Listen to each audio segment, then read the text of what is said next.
त्याचप्रमाणे मित्रांनो, ब फायनल म्हणजेच की बी समरी. तर बी समरी केव्हा दाखल केली जाते?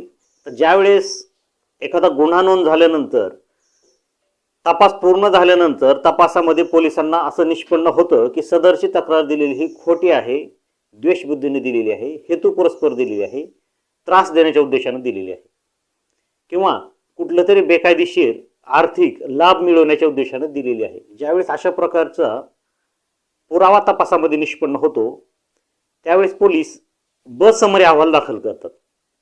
तसेच सदर गुन्ह्याचे स्वरूप आणि खोटी तक्रार देण्याची जे स्वरूप आहे त्या तक्रारीची परिस्थिती पाहून आरोपी विरुद्ध कलम 182 किंवा 211 IPC या दोन्ही कलमांप्रमाणे अहवाल सुद्धा दाखल केला जातो व सदर फिर्यादी विरुद्ध खटला चालवावा म्हणून कोर्टाला विनंती सुद्धा केली जाते.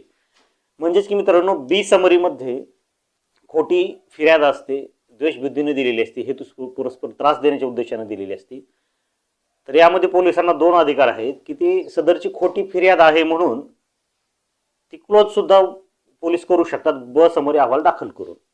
त्याचसोबत जर इतर काही फिर्यादी विरुद्ध त्या पुरावे मिळाले तर फिर्यादी विरुद्ध कलम 182 211 भारतीय दंडविधानप्रमाणे पुढील कारवाई करावी, सुरू करावी अथवा खटला चालू करावा म्हणून पोलीस तशा प्रकारचं त्या अहवालामध्ये आरोप सुद्धा, तशा प्रकारचा अहवाल सुद्धा दाखल करू शकतात.